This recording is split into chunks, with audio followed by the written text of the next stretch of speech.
Welcome to the Grieving Girlies, a space for the hearts that are healing from loss. I'm your host, Jode, here to hold space for the hard stuff, navigating loss with honesty, vulnerability, and zero judgment, because we deserve to grieve out loud. Hello everyone, welcome back to the Grieving Girlies, and welcome to season 2. So I decided that since I started the podcast because I lost my partner, I realised I haven't ever really told you much about him. And I've had a few questions over on the TikTok when I posted a video about him, asking a few different questions. So I've got my friend Kaylee behind the camera. You'll hear her voice in a minute. And she's going to be asking me a few questions about my partner Jack and about who he was and things like that, so that you guys can get to know him a little bit more. So, do you want to say hello? Hello. Okay, so should we just jump in? Yeah. Question 1. How did you meet Jack?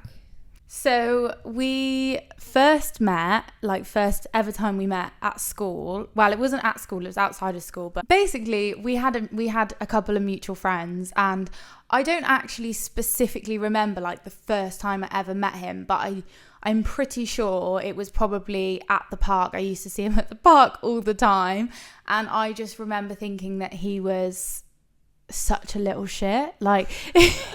He used to be one of those kids where he always had his top off. He used to have his hair spiked straight up and then bowled around the sides, and me and my friend used to call him Ice Gem because he looked like an Ice Gem biscuit.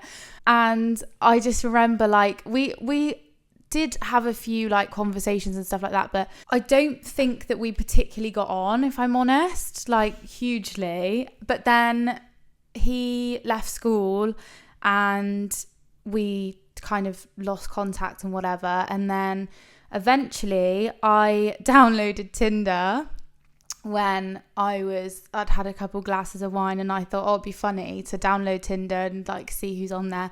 I'd recently moved back to my hometown after moving away for a little period, so I thought, I'll download Tinder, see who's on there. And yeah, so I had Tinder for about 2 days and matched with Jack, obviously, and I saw his pictures and I was like, oh my god, he's had a massive glow up since school. He's been in the gym, he'd got really muscly, he looked really good, and I always had him on social media and stuff like that, but he didn't really post a lot back then, so I didn't really I don't know, he just never was really in my mind. And then I all of a sudden started seeing him everywhere, and then he started seeing me everywhere, and I started seeing his family around. And when someone's then just in your path all the time, and he messaged me on Instagram because I deleted Tinder and was like, saw you on Tinder but you're gone now, kind of thing. And then yeah, the rest is history, really. He asked me on a date, and then we were inseparable after 2 dates. Oh, that's actually really sweet. Yeah. I didn't know that. It was weird. We had a lot of the invisible string theory, when people say you cross paths or you're at the same events and stuff, but you don't realise. We had a lot of that. We realised after we actually got together, it was kind of insane how we'd cross paths so much. Yeah, it was just everything was aligned for us to come back into each other's lives at that time. So yeah, that's how we met. Okay, question 2. What was your favourite thing to do together?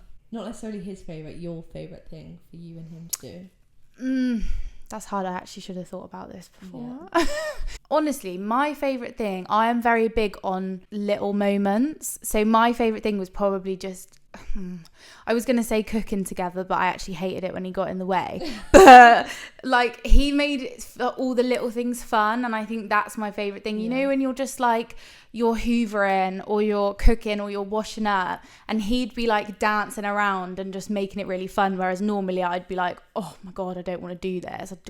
I'm not a huge fan of cooking and stuff like that, but I always was. I'd be cooking tea, and then he'd be dancing around, always had the music blaring, making it all the little things a bit more fun. So probably that, or again driving around, it was always singing. Everything was just fun, all the little things. Or going to the gym together, probably. Nice. I'd say it's hard to choose because I want to say something really Yeah, but it is big. little things, But isn't yeah, it is. And it's just those things where you realise, like, doing all the things that the mundane stuff that you normally think, like, oh, I don't want to do that. It just makes it fun when you're with someone else. Yeah. Good vibes. Good vibes. Always good vibes. What's the next? Number 3. What is Jack's favourite colour? So he liked any bright colours. He would say candy purple, whatever that is. So like bright purple. I don't think any candy is purple, but that was his words.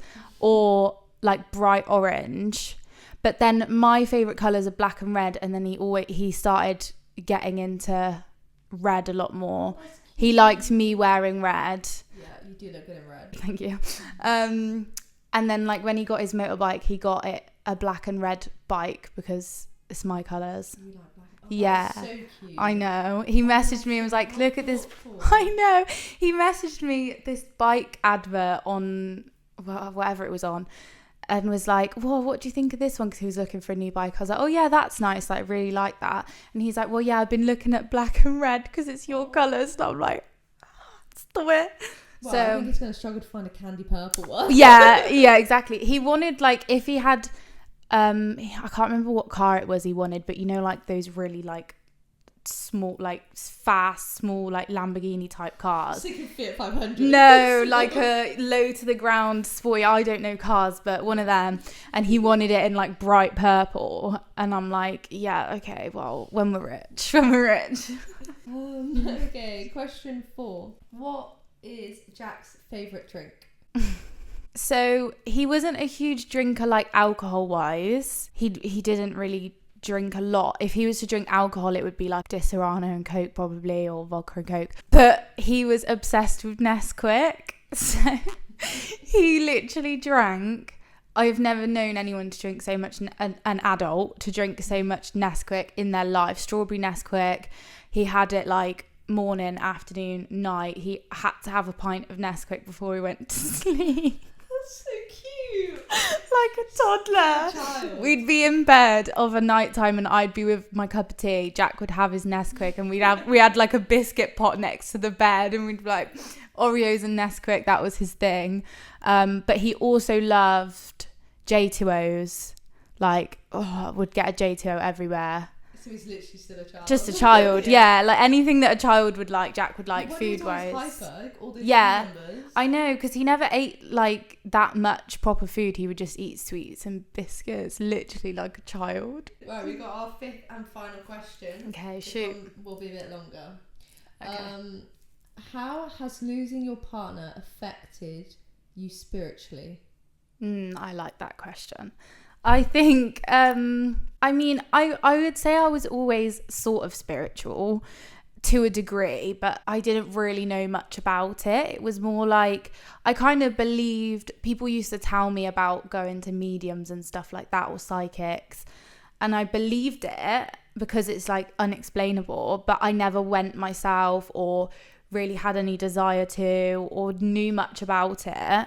Again, I always believed in like manifesting and stuff like that and meditation, all that jazz. But again, I didn't really know a lot about it. I just believed it. I wouldn't say I practiced it or knew a lot about it. Losing Jack, I think you automatically go into like a, well, where have they gone kind of thing. When you lose someone, it's like, well, you can't just disappear. Where are, obviously, you know, they died. You know, they're not here. But I remember I used to just say to my friend after he died, I was like, I just want to know he's okay. And I know that's really weird because he's obviously not okay because he died. But like, you want something to know that there is something after you die, I suppose, like an afterlife or whatever you want to call it.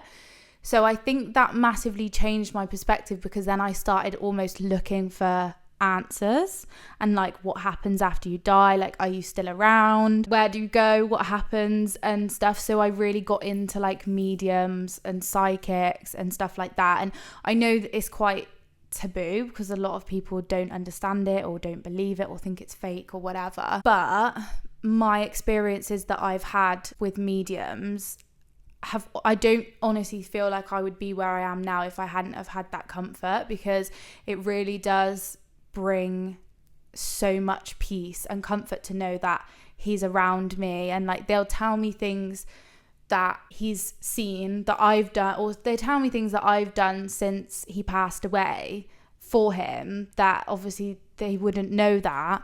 And it's like he's around and knows all the things that I do to bring myself comfort, to as if he was here kind of thing. I don't know, it's a weird one, because obviously it's still not ideal, he's still not here, it's still not what you want, but it does bring a whole lot of peace to know that he's still around and he's still supporting, and to get the little signs, whether you believe in them or not, the white feathers and the robins and the butterflies in my case, or whatever it may be, I don't know, just feel more at peace knowing that there could potentially be something afterwards. I guess it gives you that little bit of something of him to hold on to. Yeah, it's like a little bit of hope that I'll sort of see him again, which I know that sounds crazy, but I believe that when I die, I will get to see him again, and that is almost like, that's priceless, because I feel like, okay, well, it's fine, it's not goodbye, it's see you later. It's like you're gonna, because if you think about never ever ever seeing him again, and I know I won't in this lifetime, but that's really, really upsetting. So to think that one day maybe I will, obviously nobody knows, but that's what I like to believe, to keep myself sane. Yeah, you can only hope. And I do genuinely believe that, because the experiences that I've had through connecting with mediums and stuff like that, it's actually just undeniable in my head that that is him. It really has changed my perspective, and it's also made me not afraid of dying as well, which is something that I always think I would have been scared of. Now I'm like, bring it on, it's fine, I can still haunt everyone, it's fine, I'll still be here, I'll still be buzzing around you. But yeah, I think it's definitely brought me closer and more into spirituality, but I think that I really needed that to help me process what's gone on. So your advice to anyone who has lost, go to a medium. Check it out. Don't be scared. A lot of people are really scared of it as well, like ghosts, like it's creepy, and people think you're going to sit in this room and things are going to start flying around, and like it's not like that at all. But yeah, I would recommend it to everyone, because like I say, I don't think I'd have found as much peace as I have if I hadn't have had that. I can't imagine actually where I would be now if I hadn't have had those experiences to fall back on. Okay, so that's the end of our questions. Thank you, Kay, for helping me. Welcome. And thank you guys for watching. I'm so excited to be back for season 2. I have so many exciting guests coming up, so you better stay tuned, because it's gonna get good over at the Grieving Girlies. So thank you for watching, pleasure to be back, and I'll see you next week.